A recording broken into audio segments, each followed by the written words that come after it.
Ringraziamo la vice sindaca Patrizia Fugioni, l'assessore Valentino Cano per averci onorato della loro presenza. Magari ci volete dare e fare un piccolo saluto anche voi. Allora, Patrizia. Allora, voglio salvaguardare il discorso del caso che... Allora, buonasera a tutti e a tutti, sono particolarmente lieta in questa serata di festa di accogliervi a nome dell'amministrazione comunale, che è qui rappresentata anche dalla presenza di Valentino Cano, che sicuramente conoscete non soltanto come assessore, ma anche perché ha dato molto a questa associazione nel tempo. Se c'è un valore condiviso all'interno della nostra comunità e che noi come amministrazione abbiamo sempre cercato di sostenere, è quello della preservazione di quella che è la memoria storica delle nostre tradizioni, che hanno proprio nel vestiario tradizionale una delle più belle espressioni. Il vestiario tradizionale che per noi è un motivo di vanto, di orgoglio, il nostro biglietto di presentazione per i grandi eventi, tra cui quelli che ci aspettano. È anche un elemento importante di valorizzazione in termini di promozione turistica del nostro territorio. Io ringrazio Dororetta, tutta l'associazione culturale e folclorica Mamudenta per averci dato la possibilità di soffermarci oggi con questo incontro su alcuni aspetti fondamentali del vestiario, soprattutto femminile, grazie alla luce anche degli studi più recenti e grazie alla partecipazione di qualificati relatori. Nel salutarvi tutti e augurarvi una buona serata, mi rivolgo soprattutto ai tanti giovani che vedo qui oggi, perché sono loro che devono impegnarsi per far sì che il nostro patrimonio culturale, nelle diverse sfaccettature, che va dalla valorizzazione dell'abito tradizionale, dalla valorizzazione dei grandi eventi, praticamente il motivo per continuare a far sì che questo patrimonio culturale continui nel tempo. Grazie mille.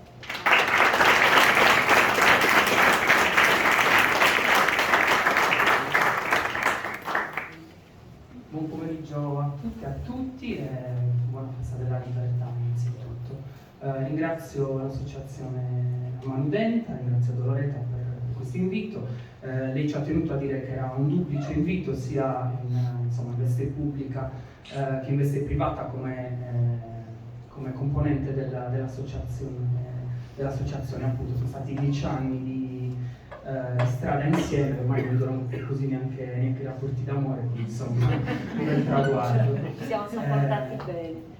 Venendo qua, insomma, riflettevo un attimo anche sul percorso dell'associazione e sullo scopo di questa serata e ho pensato, insomma, per dare uno spunto di riflessione e anche di non dilungarmi troppo, che in realtà c'è stato un momento in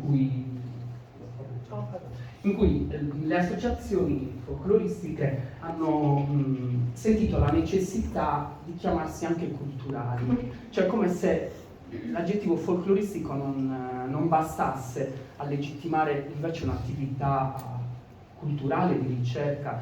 In realtà se ci pensiamo folcloristico deriva da folk, che vuol dire popolo, e in realtà già in quella parola è racchiuso lo scopo di quello che un'attività folcloristica deve fare. E questo setaccio l'hanno vissuto anche altre parole, tipo la parola volgare, che all'inizio voleva dire appunto del vulgus, del popolo, e oggi invece viene utilizzata per denotare qualcosa magari un po' più rozzo, abbietto, ed è stata la borghesia a volere questo. E anche altre parole, forse anche la pop, anche la cultura pop riferita al popolo, viene sempre un po' stigmatizzata. Secondo me invece la serata di oggi, ovviamente non voglio spoilerare l'argomento perché toccherà agli esperti discuterlo, riporta la parola folcloristica alla sua vera natura, che è quella di occuparsi del popolo.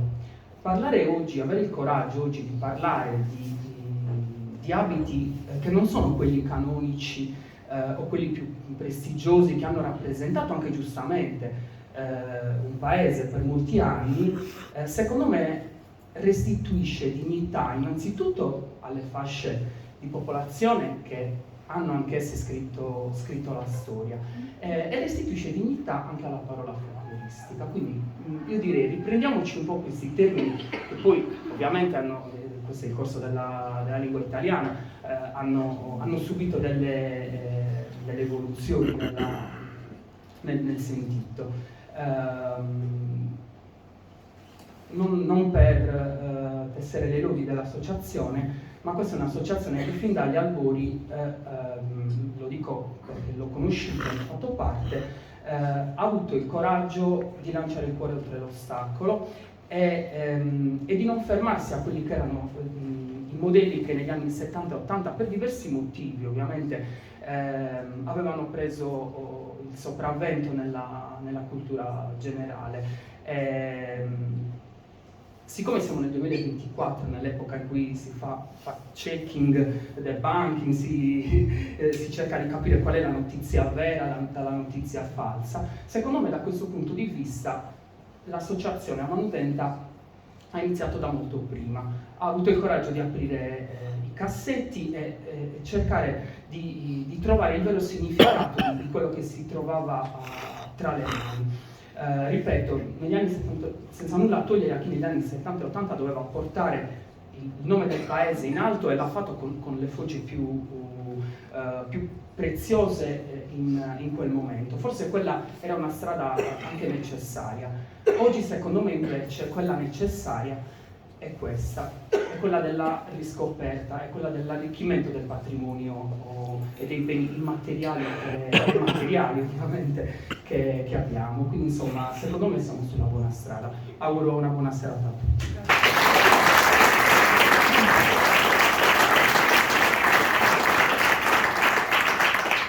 Grazie per le vostre belle parole, veramente fa piacere. Naturalmente un sentito ringraziamento va anche ad Antonio Lacchessa, la nostra lettrice, al nostro carissimo amico il dottor Gianmario De Martis, che per noi un prezioso punto di riferimento e confronto nel nostro umile percorso di ricerca e valorizzazione del nostro patrimonio tradizionale.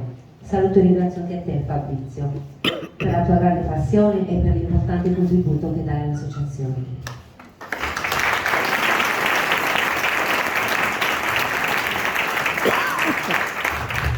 Sì, per noi davvero una risorsa preziosa. E questa per noi è una serata molto importante, per legarmi a quello che ha detto Valentino, che non ci siamo messi d'accordo. Già nel 2008, infatti, anno della nostra fondazione, avevamo ben chiaro che l'associazione dovesse diventare per i propri associati uno strumento attraverso il quale approfondire, accanto al ballo, anche e soprattutto la conoscenza dell'abbigliamento tradizionale usilese.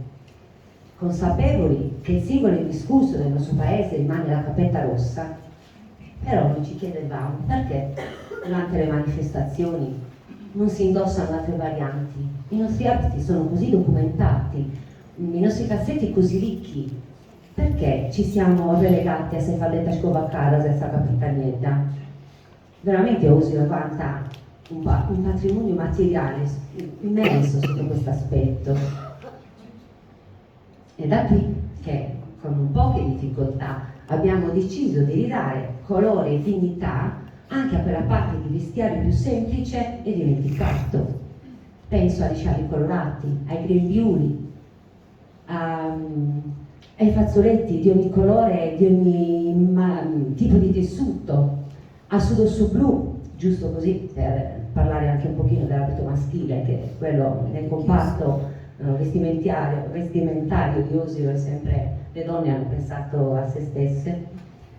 E per arrivare al cuore della conferenza odierna, alla tanto discussa copertetta, che abbiamo riscoperto e rindossato a partire dal lontano 2009. Ora lascio la parola al dottor De Martis, archeologo, demoantropologo e tra i massimi esperti del